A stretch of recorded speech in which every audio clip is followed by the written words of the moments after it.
Assalamualaikum warahmatullahi wabarakatuh. Perkenalkan, nama saya Wahyu Anggi Pramudi. NIM saya 4151801078. Saya di sini ingin mempresentasikan hasil tugas besar 2 dari yang saya buat dengan mata kuliah Kapasitas Elekta dengan materi Grand Computing. Apa yang dimaksud Grand Computing? Grand Computing adalah suatu cara atau metode dalam ruang lingkup penggunaan komputer dan perangkat IT untuk menghemat energi, mengurangi pemanasan global maupun pencemaran lingkungan. Dalam Grand Computing lebih mengacu pada komputasi yang ramah lingkungan. Apa tujuan dari Grand Computing itu? Tujuan dari Grand Computing itu sendiri yaitu sama dengan gerakan Go Green, yaitu mengurangi penggunaan bahan berbahaya dari sisi perangkat keras maupun perangkat komputer yang sudah memiliki sertifikasi Energy Star yang merupakan standar internasional untuk sebuah produk energi yang efisien. Dari sisi perangkat lunak yang menerapkan fungsi untuk mengendalikan penghematan sumber daya perangkat listrik.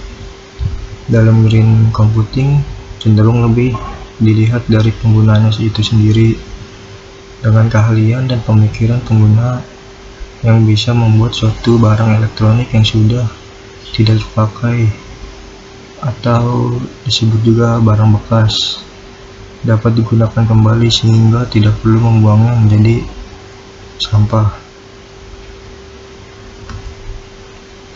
Apa saja sih manfaat dari Grand Computing?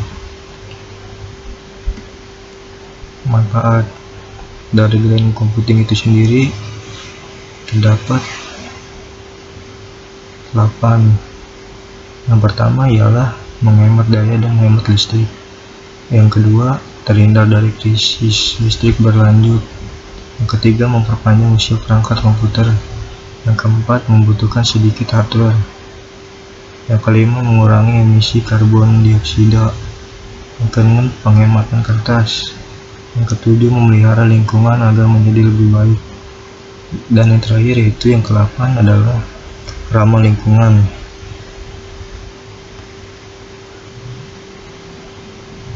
Apa saja konsep yang ada dari Grand Computing itu sendiri?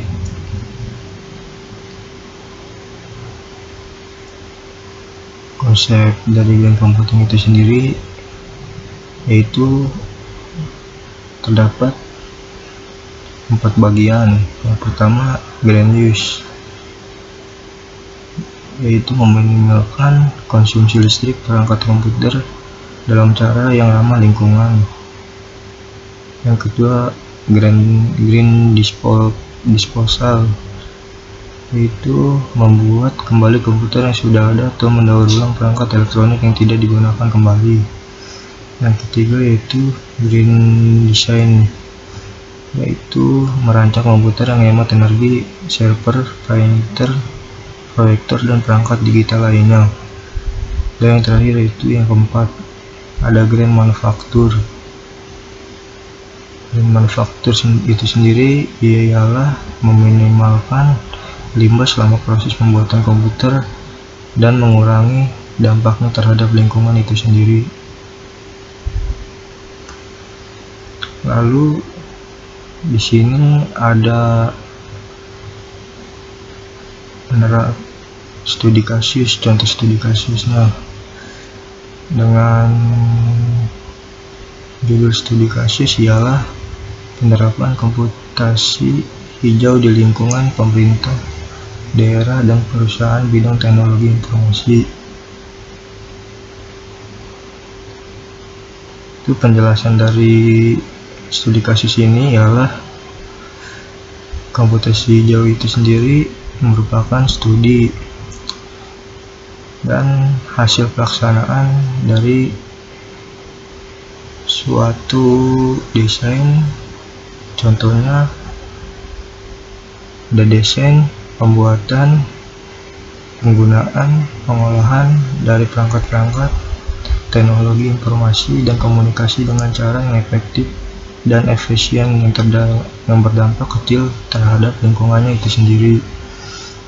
Jika konsep itu dilaksanakan, akan membantu berjalannya instansi suatu perusahaan dalam menekankan biaya pengeluaran sumber daya untuk infrastruktur IT-nya itu sendiri. Tujuannya itu adalah untuk mengetahui gambaran dari upaya penerapan komputasi hijau di area lingkungan pemerintah dan sektor bisnis, terutama di bidang TIK yang berada di perusahaan itu sendiri. Pengumpulan datanya itu ialah dilakukan dengan cara berdiskusi kelompok terarah atau fokus group dengan perwakilan pada kedua elemen instansi tersebut, ialah ada pemerintah dan bisnis. Selanjutnya akan dilakukan tahap observasi di setiap instansi yang akan menjadi sampel penelitian untuk melihat hasil penerapan konsep komputasi hijau yang telah ada. Hasil penelitian itu menunjukkan terdapat perbedaan dari kedua elemen tersebut, terlihat berbeda pada setiap faktornya masing-masing, pada perbedaan pola kerja, dan juga ada tingkat pengetahuan, kebijakan, sampai dengan infrastrukturnya itu sendiri. Dari kedua elemen tersebut membuat penerapan konsep komputasi hijau pada kedua lingkungan kerja itu sendiri terlihat berbeda.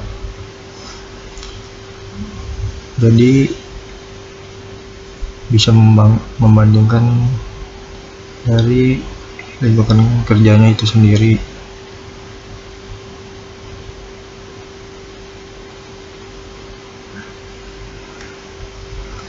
Sekian presentasi yang sudah saya jelaskan dari tugas mata kuliah Kapasitas Lekta. Kurang lebihnya mohon dimaafkan. Sekian dan terima kasih. Wassalamualaikum warahmatullahi wabarakatuh.